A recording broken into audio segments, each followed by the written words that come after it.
एक धागा जिसे देखने पर लगता है कि ये बस कुछ धागों को जोड़कर बनाया गया एक छोटा सा बंधन है। और जब एक बहन अपने भाई की कलाई पर वही एक धागा बांधती है तो ऐसे में सवाल आता है कि आखिर उस धागे में ऐसा क्या है जिसे बांधते ही एक रिश्ता और मजबूत हो जाता है। आखिर ऐसा क्या है इस छोटे से रक्षा सूत्र में कि हजारों सालों से लोग इसे इतना पवित्र मानते आए हैं। क्यों हजारों सालों से सावन की पूर्णिमा के दिन इसी रस्म को निभाया जा रहा है। आखिर क्या है रक्षाबंधन, ये त्योहार क्यों मनाया जाता है और आखिर कैसे हुई इसकी शुरुआत। क्या इसके पीछे सिर्फ भाई बहन का रिश्ता है या फिर इस पर्व की जड़ें इससे भी ज्यादा पुरानी हैं। इन्हीं सब सवालों का जवाब जानने के लिए हमें आज की दुनिया से थोड़ा पीछे जाना होगा।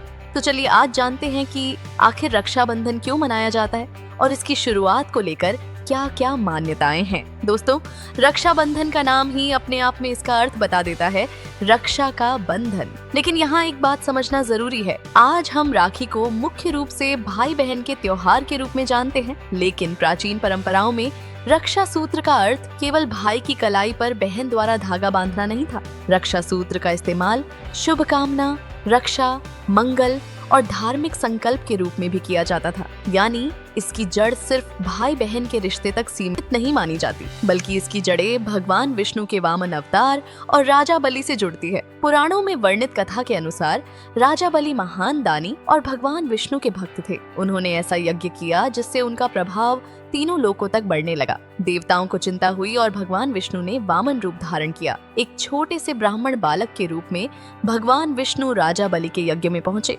और उनसे सिर्फ 3 पग भूमि मांग ली। राजा बलि ने वचन दे दिया, लेकिन वामन भगवान ने विराट रूप धारण किया और अपने 2 पगों में पृथ्वी और स्वर्ग को नाप लिया। अब तीसरे पग के लिए कुछ बचा ही नहीं था। तब राजा बलि ने अपना सिर आगे कर दिया और कहा कि तीसरा चरण उनके सिर पर रख दिया जाए। भगवान विष्णु राजा बलि की भक्ति और वचन पालन से प्रसन्न हुए और उन्हें पाताल लोक में रहने का वरदान दिया, जिसके बाद भगवान विष्णु पाताल लोक में राजा बलि के साथ रहने लगे। माता लक्ष्मी अपने पति से दूर थीं और उन्हें वापस बैकुंठ लाना चाहती थीं। कथा के अनुसार माता लक्ष्मी ने राजा बलि को अपना भाई बनाया और उनकी कलाई पर रक्षा सूत्र बांधा, जिसके बाद राजा बलि ने बहन लक्ष्मी से उपहार मांगने को कहा, जिस पर माता लक्ष्मी ने भगवान विष्णु को वापस बैकुंठ ले जाने की इच्छा जताई। तब राजा बलि ने अपना वचन निभाया और भगवान विष्णु को माता लक्ष्मी के साथ जाने दिया। इसी कथा को कई परंपराओं में रक्षाबंधन से जोड़ा जाता है। लेकिन यहाँ एक बात साफ समझ लेना जरूरी है, इसे रक्षाबंधन की एक पौराणिक मान्यता के रूप में देखा जाता है। ये कहना सही नहीं होगा कि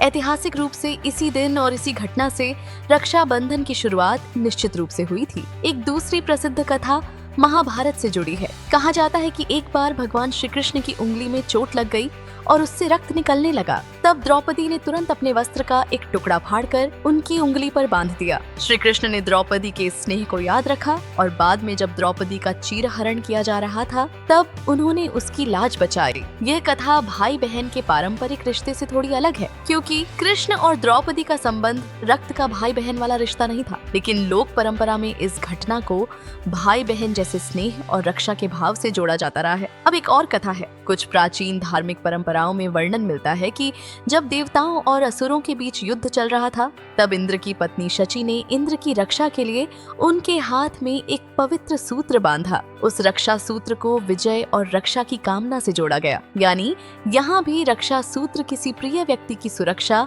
और विजय की कामना का प्रतीक बनता है। अब सवाल उठता है कि आखिर इनमें से कौन सी कथा सबसे सही है। तो देखिए, सच ये है कि रक्षाबंधन की शुरुआत के लिए किसी एक घटना को ऐतिहासिक रूप से निश्चित प्रमाण के साथ जिम्मेदार ठहराना मुश्किल है, क्योंकि यह पर्व बहुत लंबे समय में अलग अलग धार्मिक और सामाजिक परंपराओं के साथ विकसित हुआ। और अगर हम पुराने भारतीय ग्रंथों की तरफ देखें तो हमें रक्षा सूत्र की परंपरा के संकेत मिलते हैं। प्राचीन धार्मिक संस्कारों में शुभ अवसरों पर हाथ में पवित्र धागा बांधने की परंपरा रही है।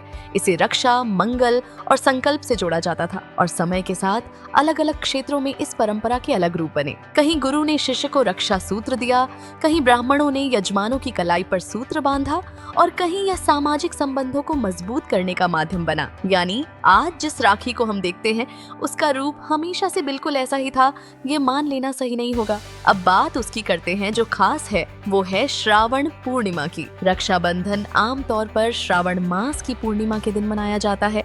हिंदू पंचांग में सावन का महीना भगवान शिव की भक्ति और धार्मिक अनुष्ठानों के लिए महत्वपूर्ण माना जाता है। इसी महीने की पूर्णिमा को कई क्षेत्रों में अलग अलग नामों और परंपराओं के साथ मनाया जाता है। कहीं इसे रक्षाबंधन कहा जाता है, कहीं श्रावणी, कहीं उपाकर्म से जुड़ी परंपराएं हैं और कुछ क्षेत्रों में यह समुद्र से जुड़े धार्मिक पर्व के रूप में भी मनाया जाता है। इससे एक बात समझ आती है कि भारत में एक ही तिथि पर अलग अलग क्षेत्रों में अलग अलग धार्मिक परंपराएं विकसित हुई, लेकिन उनमें एक चीज समान रही, पवित्र संकल्प और शुभकामना। अब सवाल आता है कि भाई की कलाई पर राखी बांधने की परंपरा कब से शुरू हुई? तो देखिए दोस्तों, इसका कोई एक निश्चित साल बताना मुश्किल है। यह धीरे धीरे विकसित हुई सामाजिक और धार्मिक परंपरा है। यही वजह है कि अलग अलग जगहों पर रक्षाबंधन मनाने के तरीके भी अलग रहे हैं। कहीं बहन भाई की आरती करती है, कहीं माथे पर तिलक लगाया जाता है, कहीं मिठाई खिलाई जाती है और कहीं भाई बहन को उपहार देता है। कई परिवारों में भाई अपनी बहन की रक्षा और हर मुश्किल में उसके साथ खड़े रहने का संकल्प लेता है। लेकिन रक्षाबंधन सिर्फ धार्मिक परंपरा तक ही सीमित नहीं रहा। 1905 में जब बंगाल का विभाजन हुआ, उस समय रविंद्रनाथ ठाकुर ने लोगों के बीच भाईचारे और एकता की भावना मजबूत करने के लिए राखी बांधने की परंपरा को प्रोत्साहित किया। लोग एक दूसरे की कलाई पर राखी बांधकर यह संदेश देने लगे कि भले ही प्रशासनिक या राजनीतिक स्तर पर लोगों को बांटने की कोशिश हो, लेकिन समाज के रिश्ते नहीं टूटेंगे। यहाँ राखी सिर्फ भाई की कलाई पर बंधने वाला धागा नहीं थी, बल्कि सामाजिक एकता का संदेश बन गई। लेकिन अब सवाल ये है कि आज हम राखी को मुख्य रूप से भाई बहन के त्योहार के रूप में ही क्यों जानते हैं? समय के साथ रक्षाबंधन की सबसे लोकप्रिय पहचान भाई और बहन के रिश्ते के रूप में स्थापित होती गई। बहन भाई की कलाई पर राखी बांधती है, उसके माथे पर तिलक लगाती है और भाई अपनी बहन को उपहार देता है। लेकिन इस पूरे रिचुअल का असली अर्थ सिर्फ उपहार लेना या देना नहीं है। असल बात है एक दूसरे के साथ खड़े रहने का वादा। समय के साथ रक्षा शब्द का अर्थ भी बदल गया है। पहले इसे शारीरिक सुरक्षा से ज्यादा जोड़ा जाता था। आज रक्षा का मतलब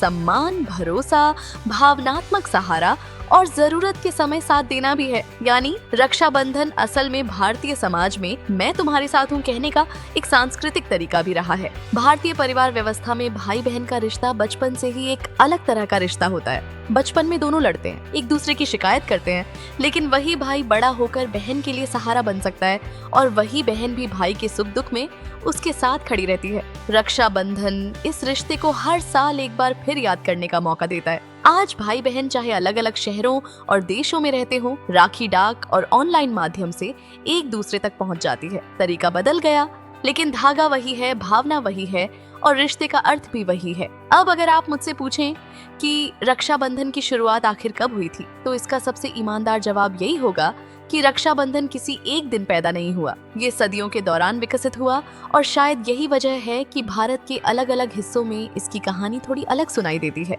एक छोटा सा धागा हमें याद दिलाता है कि रिश्ते सिर्फ खून से नहीं बनते, रिश्ते विश्वास से बनते हैं, वचन से बनते हैं और उस भावना से बनते हैं जिसमें इंसान कहता है मुश्किल समय आएगा तो मैं तुम्हारे साथ खड़ा रहूंगा। और शायद इसी वजह से हजारों सालों की परंपराओं से गुजरता हुआ यह छोटा सा रक्षा सूत्र आज भी करोड़ों लोगों की कलाई पर बंधकर वही कहानी कहता है, रिश्ता सिर्फ बांधा नहीं जाता, निभाया जाता है। तो अगली बार जब आपकी बहन आपकी कलाई पर राखी बांधे तो सिर्फ मिठाई और उपहार के बारे में मत सोचिएगा। एक पल के लिए उस धागे को देखिएगा और याद कीजिएगा कि इसके पीछे कितनी लंबी धार्मिक, सांस्कृतिक और सामाजिक यात्रा छिपी हुई है। यही है रक्षाबंधन की कहानी, एक धागे की कहानी जो कभी धार्मिक रक्षा सूत्र बना, कभी भाई बहन के प्रेम की निशानी और कभी समाज को जोड़ने का प्रतीक। अगर आपको यह कहानी पसंद आई हो तो वीडियो को लाइक जरूर करें और चैनल को सब्सक्राइब कर लीजिए, क्योंकि ऐसी ही वीडियो हम आपके सामने लाते रहेंगे। मिलते हैं अगली कहानी में, तब तक के लिए